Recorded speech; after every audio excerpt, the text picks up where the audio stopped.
My name's Alex. I'm currently Chief Trust Officer at SentinelOne, meaning I have a couple of different jobs. If you wonder what a Chief Trust Officer does, the whole point is it's a title that the SEC doesn't know exists, which is an important thing for CISOs these days. So I do have some of a defensive role of helping coordinate the company defensive work across the product and security teams, but mostly work on the outside and supervise the DFIR team, our consulting team, and do a lot of work with companies to respond to breaches and then to get better. And so what we're going to talk about today is what's going on in the world, both from the big picture of what's driving lots of different risks for most part, the things we're going to be talking about are relevant to large multinationals, down to the smaller, more prosaic risks that face every kind of company that has a little bit of money and a few computers, are going to be targets of some of the things we're going to be talking about today. The other thing I do, other than be at SentinelOne, is I still teach in the International Relations and Computer Science departments at Stanford. And so I get this cool opportunity to work with people like the Condi Rices and the Larry Diamonds and the Frank Fukuyamas, and to see from their perspective, how does cyber fit into this overall geopolitical moment that we're all living through. Okay, clicker's not working.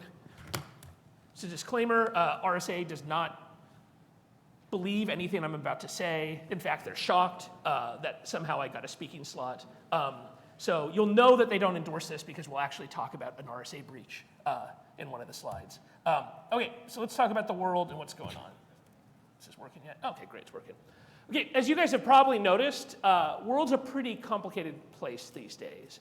We are living at the end of one era in geopolitics and the beginning of another. We have lived through, I see a lot of folks in here who are old enough, unlike my Stanford students, to have lived for much of their business lives through kind of Pax Americana, through the post-Cold War era of the fall of the Berlin Wall, the fall of the Soviet Union, and then especially for multinational corporations, kind of the era we lived in started with the accession of China to the WTO in the 1990s. And so via WTO accession, NAFTA, we had kind of 20 years almost, 20-some years of unparalleled dropping of trade barriers, of greater economic cohesion around the world. At the same time that these trade things are happening, the internet happens, and that makes it much easier to operate around the world. It makes it much easier to have factories overseas. Shipping rates get much lower. We end up with like a huge growth in oceanic shipping. All of these things together kind of meant that we've all lived through the easy mode of multinational capitalism. Those days are over. They probably started to be over with the financial crisis of 2008, which was really in many ways due to the crazy trade imbalances that the United States was running, and the fact that the PRC had to tuck their money away somewhere to be able to keep their currency manipulated artificially low. But it's really ended because of COVID and because of what is happening with China. And COVID has, as you know, completely changed the world in many ways, many really terrible ways. I look at my Stanford students and I feel terrible for them because these are kids who did not get to graduate high school, did not get to have a senior prom. This year, they have to go through metal detectors to get to their graduations. Unfortunately, Stanford has not canceled any graduations, but a bunch of other schools have. These kids have been through a lot. COVID's changed a lot for them. For businesses, it really made us all really aware of what was going on that geopolitics were really important to the functioning of capitalism and to be able to create all the things that we all live on and depend on every single day. It made companies really, really specifically aware of their supply chains, as well as made countries aware of how risky it was for them to have their entire economies based upon these big, super complicated global networks. And so over the last several years, we have seen a massive retrenchment of a reversal of that Pax Americana post-Cold War era of rising trade tariffs, of creation of barriers to trade. The West has once again figured out industrial policy is a good thing. So we have things like the CHIPS Act and such, which I actually think is a great thing. But we've been doing a lot of things both in the West, and then there's been responses, especially in China, but in a variety of other developing trading blocks to make this happen. Hey, can we just have people scoot in? Because these poor folks are just looking so sad. Look at their faces, these people who can't sit. Don't make them stand, don't make them beg. Let's just scoot in, and I know you all want the aisle seat, but this is not a United flight. All the seats are fine. It's okay. So that's going on from a trade perspective. At the same time, we've had the rise of multipolarity, that the United States is no longer the world guarantor of peace and prosperity in the post-Cold War era, that you have a number of countries that are challenging that, and China being the most obvious one, but not just US adversaries, but a number of countries that are intentionally neutral, that are trying not to align themselves necessarily with China or the West, who want to forge their own path, India being the best example of that. And so we've ended up in a much more complicated geopolitical world. And as you know, we have a couple of really hot conflicts going on that everybody hears about. Obviously, the Russian invasion of Ukraine is the largest invasion in Europe since World War II, and a reemergence of the conflict between Israel and the Palestinians. But you have to look at these also in the context of what's going on big picture. Which the other thing that's going on is we're in what my Stanford colleague Larry Diamond calls a democratic recession. That for the first time since the end of World War II, when decolonialization started to happen, the British Empire started breaking up and you had all these countries emerge. Starting after World War II, you effectively had monotonically an increasing number of democracies around the world, right? The world was getting more and more democratic. And about 10, 15 years ago, that actually started to change and go the other way. We actually started to reduce both the number of democracies as well as kind of the democratic rating, the amount of democracy that large democracies have. I'm not going to talk about American politics a little bit, but I think we've all seen kind of a lean towards authoritarianism in the United States. India is another great example. Narendra Modi, the current prime minister, was elected by more people than can vote at all in the United States, right? The guy was legitimately elected in a free and fair election, has a very big democratic mandate, and he's using that democratic mandate to suppress his enemies locally, to put media controls in place, to arrest people that criticize him, and to actually plan the assassination of his enemies overseas, such as Sikh leaders in the United States and Canada. That's what you call democratic recession, that you have democratically elected leaders who then act in authoritarian ways using the power that they gained legitimately, but then make it hard for that country to have legitimate elections in the future. And so you've got that going on while you also have a massive struggle between the US and Russia and China, and therefore Russia and China are pushing a lot of their proxies to make the world a much more complicated place. This all plays to the backdrop then of cyber, right? So obviously this is a big problem no matter what, but this is a cyber conference. And so what this ends up doing is creating a bunch of risk drivers for companies, both who operate multinationally, but even ones who are just operating in one country because you can be targeted from anywhere. Lots of things are being pushed. So you have the geopolitical conflict itself, but one of the things that the geopolitical conflict does is it drives a cyber arms race. One of the things we've seen over the, and two big things triggered this. First, the Arab Spring in 2011. When I teach a class of my Stanford students, I actually show them a picture of Tahrir Square. Some of these students were like 10 years old, right? And I ask, hey, what is this and what is this? And some of them will get it, especially people from the Middle East or North Africa, and they'll say, oh, that's Tahrir Square. That's like the famous uprising, the beginning of the Arab Spring. I say yes. And then I show a picture of Tahrir Square 5 years later, and it's tanks and barbed wire, not protesters. And it's because the Arab Spring in 2011 ended up, for every country that had a revolution except one, every other country ended up with a worse government than they started with. The Arab Spring was the height of Silicon Valley saying, our technologies are revolutionary. They will bring democracy around the world. They will hurt autocracies. And in fact, what it served as was a Darwinian filter for autocracies that were good at using the internet. Good at either spying at their citizens or very good at utilizing the internet to manipulate them and control the media narrative and the like. And that includes in Egypt. Anybody know what the one country was that ended up with a better government? UAE, no. They didn't have an Arab revolution. Tunisia, good. There you go, you get the A, sir. In fact, if this was Stanford, you'd all get A's because you're not allowed to give private school kids B's. It becomes a whole thing. But yes, Tunisia, which unfortunately they're backsliding now too. But every other country ended up in a worse place. And so what happened in 2011 is you had autocrats around the world watch what was happening in the Middle East and North Africa and say, I don't want that to happen to me. And so they massively invested in their influence operations. They invested in their ability of their secret police to monitor communications, control communications. They really invested in trying to prevent that from happening. And then the other big driver of the cyber arms race was the Snowden disclosures. In 2013, all these documents come out from the Five Eyes. As you guys probably know, the Five Eyes is the official alliance between the Anglophone countries, the United States, the United Kingdom, Canada, Australia, and New Zealand.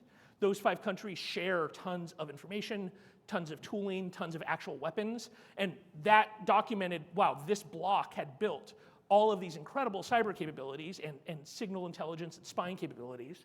And while a bunch of countries are like, oh my God, this is terrible, in public they're saying, I can't believe the United States is spying on us. In private, they told their people, I want that, right? And so you had a massive acceleration in the investment in these capabilities because the rest of the world wanted to catch up to what the US and our allies was doing. And so that cyber arms race is happening at the top level, but a difference between normal arms races and cyber arms races is there's a massive trickle-down effect that if countries invest in cyber operations and cyber weapons, those capabilities, that knowledge leaks out. And at the base, if the United States builds a bunch of tanks, you don't end up with teenagers building tanks in their backyard, right? Like you need a significant industrial capacity to build an M1 Abrams. But if the United States uses an exploit and that exploit leaks, then a teenager with a laptop can use that exploit to do something bad with it. And so we've seen this over and over again, where through both campaigns being uncovered, Stuxnet gets a bunch of analysis, and all of a sudden the rest of the world understands how to build autonomous malware, or direct leaks like the Eternal Blue code that leaked and then was used as part of WannaCry and NotPetya. Though the arms race at the top level makes the entire world more dangerous because these weapons are effectively falling out of the sky, and every once in a while, a teenager picks one up, or a ransomware actor, or any kind of actor who wants to have the same kind of capabilities but didn't have the money to invent it themselves. And then countries are seeing tech as a weapon. They look at the 21st century and they say, having a tech industry that we can control is a key part of our competitiveness. And so this is true in China, this is true in India, this is true in Europe, is that all of these countries deeply resent the fact that they are dependent on the United States for their entire technological stack. It really pisses them off. And so they do both positive things to try to build their own industry, but then they also try to control tech to keep people in bounds, to keep people at home, to get them educated, but to bring them back. You see countries like India famously talked about how the H-1B visa program, their prime minister once said the H-1B visa program was an economic weapon aimed at India because Indian taxpayers paid for all these folks to go to IIT and then end up paying taxes in San Mateo County. And so, countries have woken up to, we need to keep our skill sets locally even while we pull knowledge from overseas, and we need to use controls to control these big American giants to try to get them to build as much as possible domestically and to make that a starting point for our own domestic industry. This is driving me nuts. Okay, it's fine. Okay, so what is going on then? So the democratization of the internet means that we have this opportunity for exploitation by many actors. And one of the things that's changed, or that cyber changes, is that cyber is specifically a very asymmetric type of warfare, right? It gives an asymmetric capability to smaller countries where they could not help to compete in the kinetic sphere. You don't need to, if you want to compete like with a blue water navy, if you want to compete with the US Navy, you've got to spend trillions of dollars. You have to have a massive domestic industry. You have to have the ability to build planes and to build aircraft carriers. And then you need 30 or 40 years to train people and to figure out how those things work, right? China's been working on these aircraft carriers for decades. And one of the things they're finding is it's not just about the steel, it's about the people and the knowledge and the checklists and all the stuff that you have to know to be able to build and then to operate a nuclear-powered aircraft carrier. In cyber, it is much easier to get those skills. And the amount of money you have to spend is much, much less. And a number of these cyber operations, like massive cyber operations that are incredibly successful, it's very hard to think of one that costs more than the US pays for one fighter jet, right? You're usually talking about probably a total cost for these massive operations of $7-8 million total, right? Like, the Pentagon can't buy Post-it notes for $8 million. And so as a result, it becomes a fantastic tool for asymmetric warfare against the West, partially because of the money advantage, and partially because the escalation ladder doesn't exist. So in international relations, they have this idea of an escalation ladder, especially comes out of the Cold War era, of the idea of, you have a little tiny border fight, and the border fight turns into a brush war, and the brush war turns into a full-out war between proxy states. And all of a sudden, the Soviet Union and the United States are shipping troops into that proxy war, and then that turns into tactical nuclear exchange, and then that turns into a strategic nuclear exchange at the end of the human race, right? Like, this is the idea of the escalation ladder during the Cold War that everybody was studied and was afraid of how do we prevent a war in Vietnam, Cambodia, turning into global thermonuclear exchange. In cyber, there's effectively no escalation ladder. People have talked about a cyber escalation ladder, but there's only a couple of examples where even the most successful cyber attacks end up with a physical kinetic response. And often those are not between states, that is between a state and a non-state entity such as a terrorist group. The best example would be Junaid Hussain, who was ISIS's head hacker, and really didn't do a lot more than breaking into a bunch of social media accounts, but was doing things like threatening the family members of service members, was doxing service members and their wives and where they lived on base housing and stuff. The United States killed him in a drone strike. But that was like not a state-to-state action. Finding a situation in which the US has responded kinetically to even the worst cyber attacks is extremely hard. And so from a small country perspective, cyber is great, because you can do a ton of stuff that if you did a tenth of it in the physical world, you would all of a sudden, at a minimum, have mean guys with lots of Velcro on their uniforms parachuting in the middle of the night. At a maximum, you'd face the US Air Force.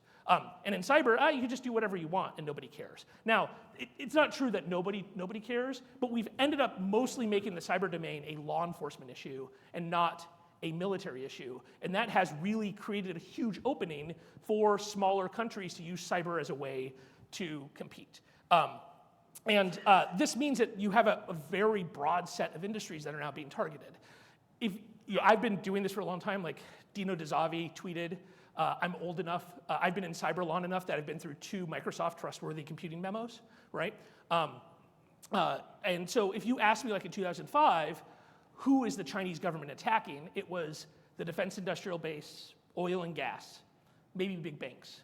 By 2010, we had the Aurora attacks. And so you're saying, okay, well, a state actor is attacking big tech companies, big law firms that have intellectual property, aerospace, folks like that.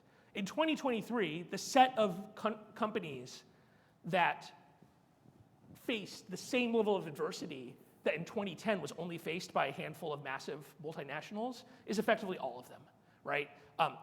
The quality of skills in individual ransomware actors is at the point where they are better than what we saw out of the best Russian and Chinese hackers in 2012, 2013, maybe up to 2017 or 2018. That's the level of skill set now in the financially motivated actors, and the financially motivated actors can go after anything. And so you obviously have the big companies, but you also have local hospitals, local school districts. Why do they go after local school districts? Anybody want to guess? Why are school districts such a big target? They have poor security, and they have a huge amount of money backing them, and big political pressure. If a school district is down and kids can't go to school or they can't get grades, there's a huge amount of political pressure. And so the ratio of the amount of money they can pay in a ransom, because they can go back to the state and say we need $10 million, versus the quality of their security is like this, right? Very few companies that could pay a ransom have that bad security. And so what these actors have figured out is like, who's got the money but doesn't have the security teams? School districts, local hospital networks, stuff like that.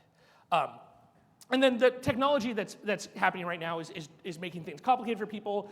Most organizations have very complicated attack surfaces now that they don't really understand. We used to talk about attack surface management as mostly a function of scanning your outside networks, of understanding what your IP space looks like. Did somebody hook up a DSL line that you didn't know about? And now attack surface management extends out to half of the SaaS products on the planet, right? Attack surface management is about all of the stuff in your Okta or Azure AD single sign-on directory, all of the places, where, all of the shadow IT of products that you did not know people are using, and then the traditional infrastructure. But the traditional infrastructure is no longer in a data center where you have one contiguous IP space that's in one autonomous system. Your infrastructure is in 5 different clouds, as well as a bunch of different data centers. It's in your offices. And so figuring out what your attack surface looks like is spectacularly hard. For the attackers, they generally don't care, right? They are often going after any kind of vulnerable system that they can find. They will figure out later whether or not that's a victim that they actually care about. And so as a result, we've seen a real bunch of attacks against the sealed devices that are often in people's networks, either virtual machines or physical machines, of the appliances that are very hard to monitor, hard to patch yourself, that you cannot install an EDR agent on, that you often can't get logs off of them.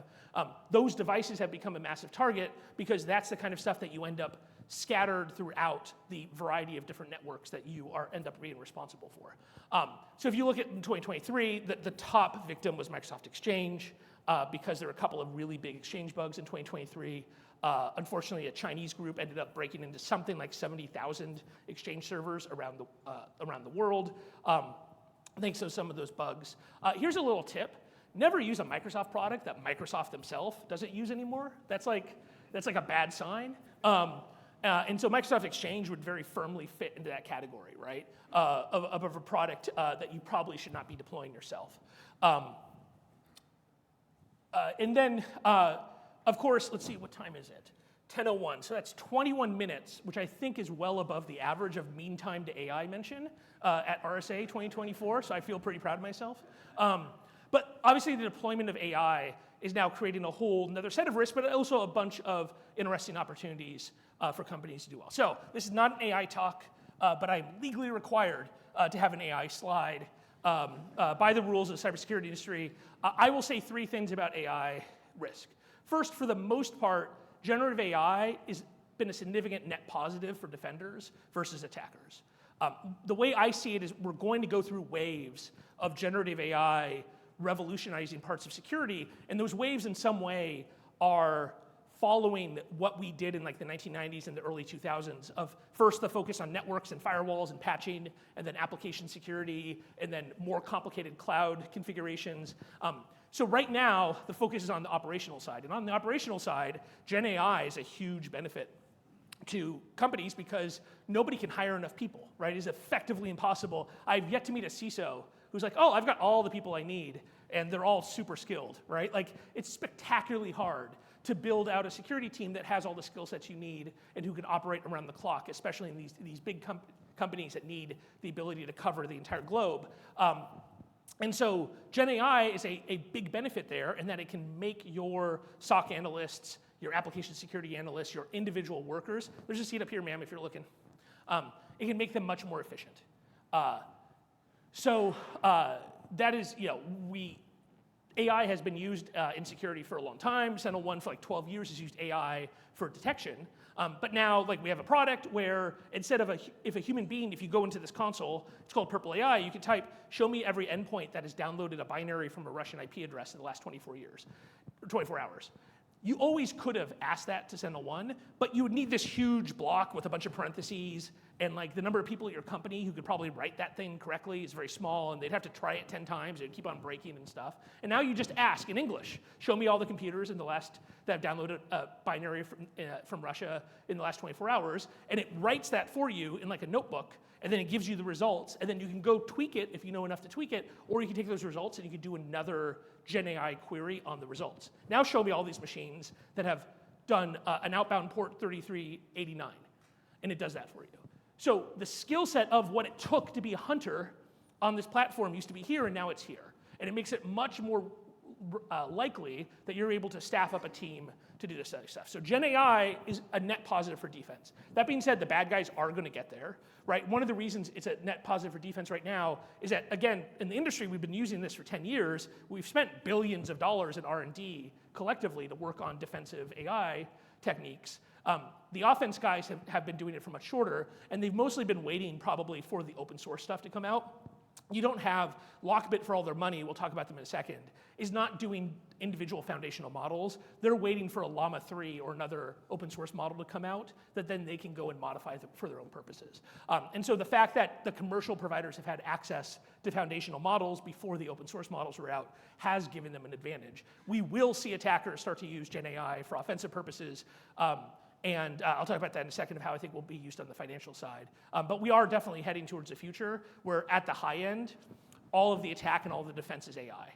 The attackers are going to have AI systems that do the scanning, do the east-west movement, that do all of the work necessary to fully compromise an organization before going back to a human and then saying, what do you want me to do with this?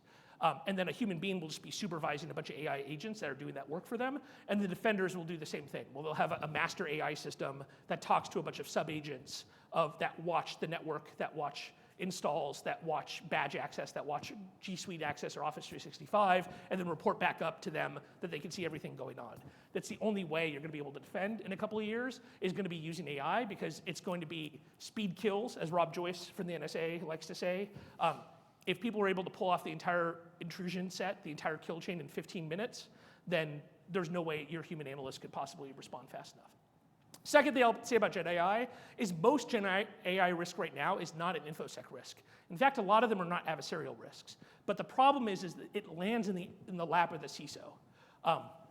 CISOs are often the highest up person in an organization where they have all L, no P, right? They're just a cost center, and they only think about downside risk. And so as a result, CISOs often collect all of the random risks in the organization that bubble up to the CEO level, because all of their other people are making money for them, right? Like, oh, here's a crappy thing I don't want to have to deal with.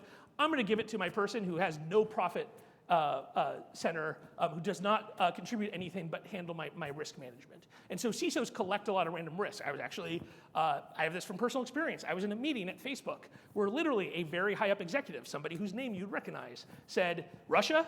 That sounds like Alex's problem, right? Because you're like, yeah, Russia, that's my problem. That totally fits into my job description, you know, the humongous country and everything bad it might do online, even if it's not like a core InfoSec risk. Sure, that makes sense, but it was because I was the highest up person whose entire job it was to handle the downside risk of adversarial actions. And so a lot of these risks end up in the lap of the CISO, but they're not actually InfoSec risks. They're legal risks, they're reputational risks, they're product and operational risks. And so as a result, companies are often not handling AI risks in a way that actually reflects the cross-functional nature of the problem and the fact that you need a broad set of people to try to solve these issues. And then the third thing I'll say is, if anybody tells you that they can figure out all your AI risks or they can fix them, they are lying to you. Never believe them ever again. Because as of 2024, this is like it was in 1998 for web apps, right? If somebody in 1998 said, I can make your web app 100% secure, they were lying to you, because the basic vulnerabilities that people would find over the next 10 years had just not been discovered yet, right? Like, it was a very exciting time in InfoSec, the 90s and the early 2000s. You go to DEF CON and you could watch a talk. Like, I remember when cross-site request forgery became a thing. It was just a talk, I think at Black Hat or at DEF CON.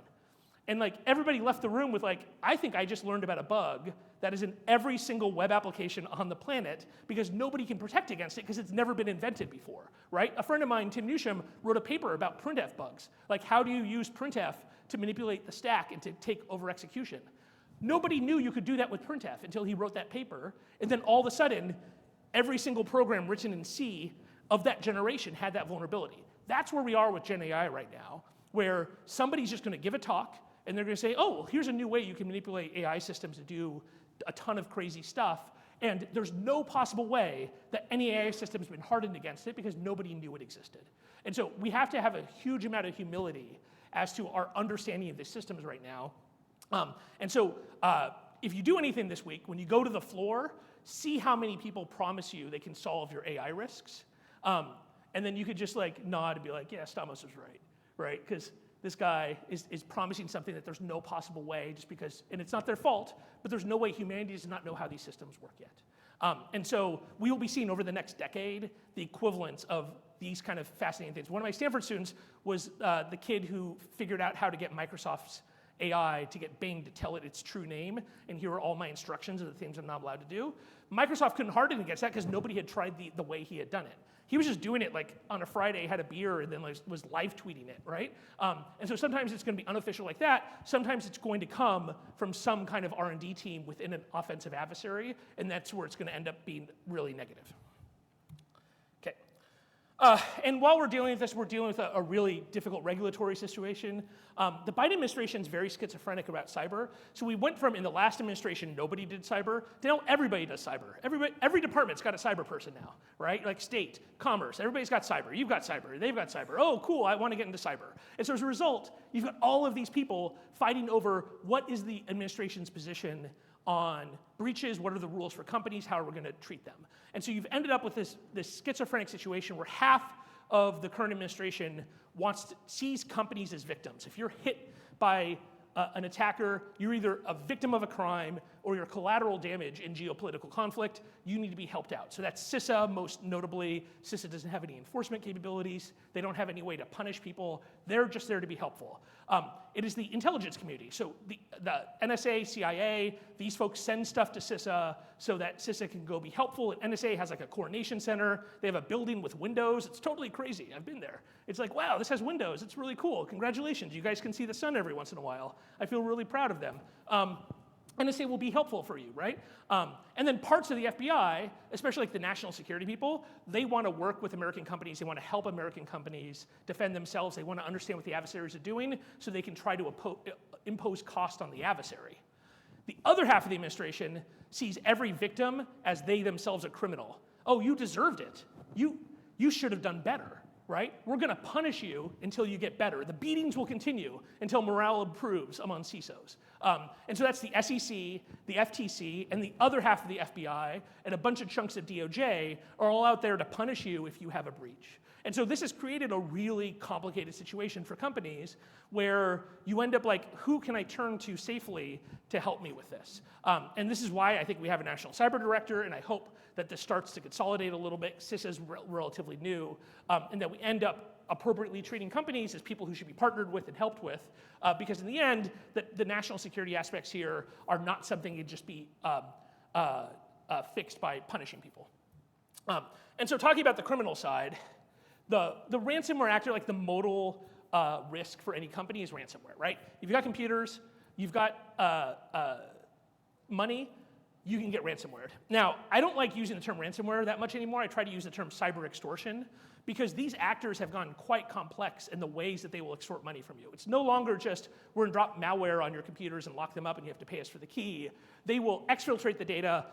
They'll say, we'll release it, and then they'll go do things to try to put pressure on you. I dealt with one where they went through they found a spreadsheet that had the ACH transfer numbers of a bunch of vendors, and they started stealing money from the bank accounts of a bunch of different vendors, like $50, $100, not a big deal, except that you end up with hundreds of vendors calling this company saying, these guys said they stole $100 from me because you had a security breach.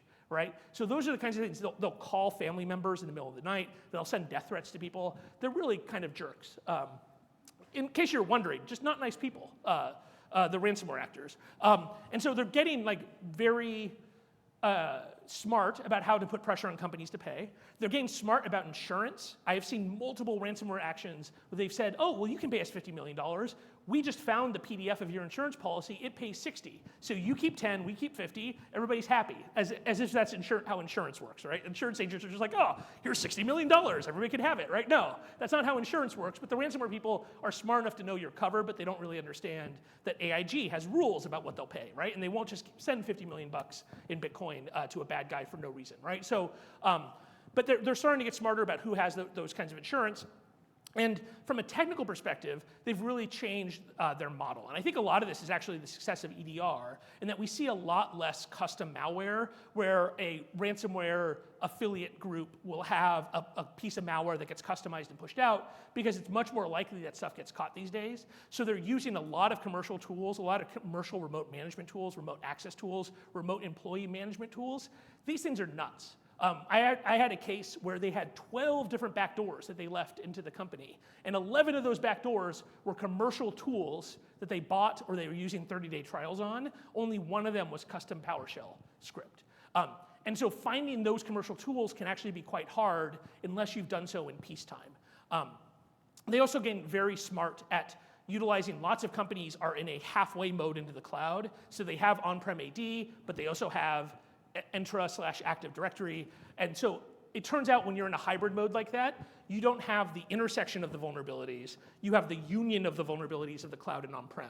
And the bad guys have gotten quite good at doing a huge amount of the kill chain just against Microsoft. So going and doing a password spray, it turns out, we just found out last week, this should have been bigger news, but we found out last week that there was a Microsoft Graph API endpoint that didn't have any rate limiting on it. And so people have just been password spraying it without any kind of alert coming to you. There's no way you could have stopped that. There's not a single log entry Microsoft would have given you to figure that out. And so they're getting quite smart about doing things like password sprays and stuff up at Microsoft. they go get credentials at work, they come to your VPN, they VPN in, they get into a domain-joined computer, they do some Mimikatz, they do some other kind of Active Directory attacks, they get the password for the domain or the tenant admin, or a token, and then they take that token, they go back out through the cloud to do bad things. And so thinking about, you can't think of, here's our Active Directory problems and here's our cloud problems. From the attacker's perspective, it is all one big system. Okay, the other thing we're seeing is, this is our Gartner chart of ransomware actors. And so the x-axis is how many attacks they pull off a year, and the y-axis is how much money that they get paid. And what we're seeing is the top right quarter, I think this is like the innovators quadrant in Gartner speak. The innovators in the ransomware world are pulling away from everybody else. And they're pulling away, one, because they've gotten very good at specialization of skill set. That the groups in that top right corner have full-time R&D people, full-time people who create the command and control structure, full-time operational people. They have a set number of people who just do negotiations. They do a lot of work to try to keep individuals from negotiating because they want to keep their standards up. I actually saw a negotiation where they wanted like $50 million, we countered with like 5, they said yes, and then that guy got replaced because he said yes to 5 million, and somebody else came in and said, like, he's been fired, we can't go below 25, right? Because like our rule is we never go below 50% of our initial ask, right?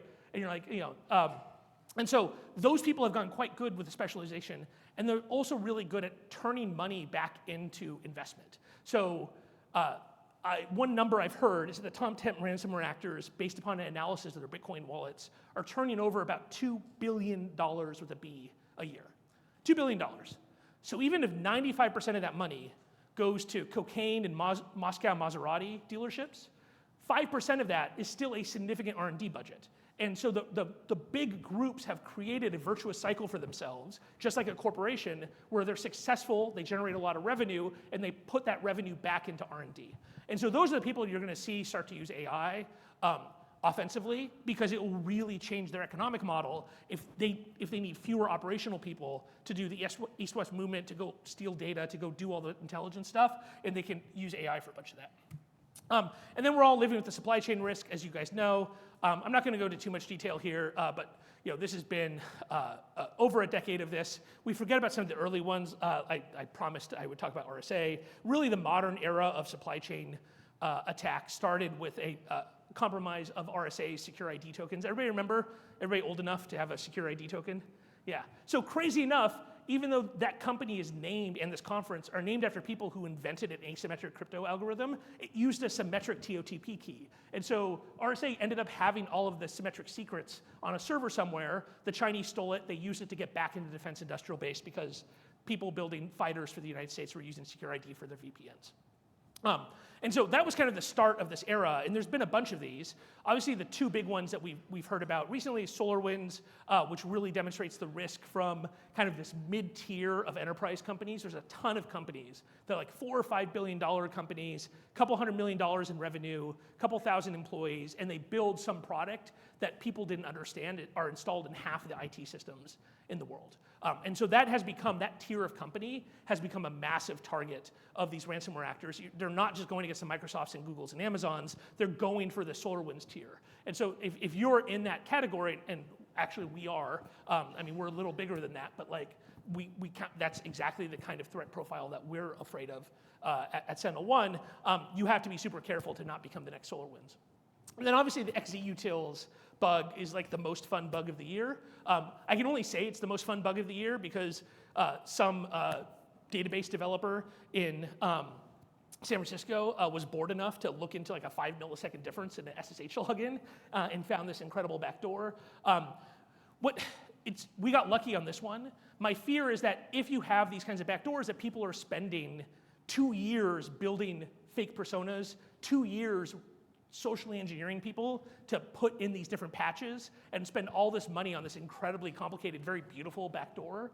The odds that they went after just one open source package is effectively 0, right? And so this is a great warning shot of how we have to change how open source development works and the responsibility of companies to fix things. Okay, so I'm going to speed up a little bit so I can take a couple questions at the end. For those of you who have operations, who here has some kind of operations in China? Okay, decent number of people. Everybody's a potential target, but for the folks who have operations in China, you in particular have to be concerned about what's going on with the PRC. If you think things have gone worse with China in the last 5 years, you're totally right. Part of that's been on the American side, but a lot of it has been on the PRC side. Xi Jinping has made himself the most powerful general secretary and premier since Mao himself, right? So we had this long set of what people called little gray men, of men who had come out of the Communist Party apparatus, China was not about themselves. They were there to serve the party, to serve the PRC. They were there executing a 50-year, 100-year plan. Xi has made it about himself. He has eliminated all of his enemies in Beijing. He has eliminated the things that controlled how long he could be the general secretary. And one of the scary things about Xi is that if China is now not planning on 50 years or 100 years, if they're planning on how long can Xi be in power, then it means that it becomes about what he can do to protect himself. And it becomes much more like a Russia situation where Russia is making decisions that are not logical for the overall country because they're about Putin staying in power. And unfortunately, this is what the fear is with China, is that they came out of COVID very damaged, right? The United States were incredibly lucky. The United States has the best performing economy in the developed world coming out of COVID. And China, well, nobody really knows because all of their numbers are fake and everybody knows it. But when you look at the fact that they are blowing up concrete buildings that are empty, when they have banks and real estate companies going out of business, like they have a bunch of economic problems that are not visible in the broadly in the public data. And so they have economic problems. They have internal unrest because of that. The peace process with Taiwan, a peaceful reunification with Taiwan, that possibility ended with the crackdown in Hong Kong because the people of Taiwan watched Hong Kong teenagers get their heads beaten by the police and are like, no, I'm good, that's fine with me, right? And so that kind of peaceful process of the idea that Taiwan would eventually become part of the PRC in a peaceful manner, that idea is dead. And China has possibly reached their economic peak. They've certainly hit their demographic peak. They're probably at the maximum number of military-aged men right now, and because of the One China policy, it's now kind of all downhill from a demographic perspective. And so the real fear is that the PRC might make a move because of Xi's kind of desire to stay in power, his desire to have a big splashy victory, and the most obvious move would be against Taiwan.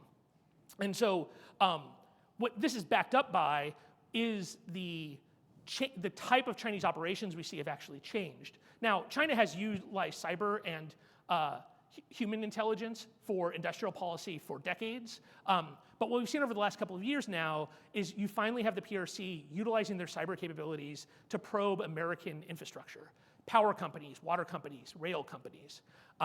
That has no intellectual property benefit. There's nothing they can steal from the San Diego Power Company or the water company in Guam that's useful for them economically. That is only useful in a situation where there's a shooting war between China and the United States and that they want to disrupt America's response.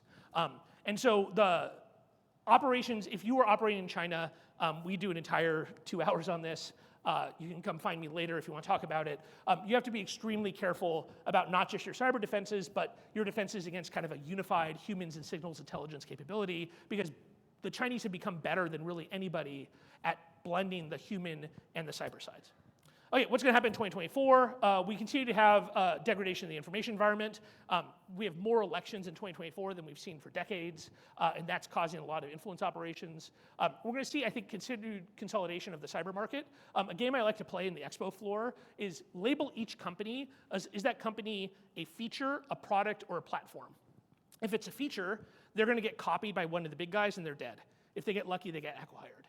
If it's a product, they might be able to carve out a niche for themselves, but it's also quite possible they will end up getting acquired into a platform. We're seeing significant platformization in the cyber industry because of a variety of technical reasons, but mostly because of the way we handle data and the benefits of data and AI mean having all of your systems feed into one humongous data lake in which a ton of data is in RAM can be, it doesn't take you 2 seconds, 3 seconds for a Splunk query to come back, but you can get to things in milliseconds, that there's big technical advantages to being on a platform. So, save for the end, well, what do you do about all these problems? From an enterprise security perspective, at any reasonably sized organization, you have to assume breach. You cannot just keep the bad guys out. you have to assume that they have control of systems in your network. Now, the good thing for you is that just having control of a system in your network is not good enough for them. They need to do something else to be successful in their operation. And so what you can do is look at the entire kill chain and build defenses along all this. So make all of the steps, not just the initial intrusion, the initial code insertion, make every step in the kill chain harder.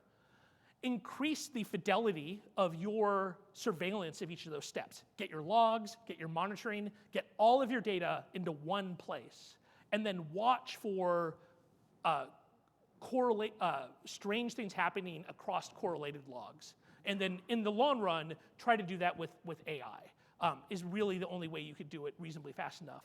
And then have human beings on call very fast. So using a source system, some kind of a system that allows you to react automatically is the necessary thing at this level. Is you need to, for the modal attacks, which is like a password spray against Azure AD, somebody adds a new token to Okta, a compromise of, somebody downloads a single piece of malware onto a laptop, a compromise of something in your DMZ. For those kinds of problems, 90% of them have to be handled automatically before a human being is pinged. Otherwise, you're not going to be able to play at the speed at which these offensive threats are happening.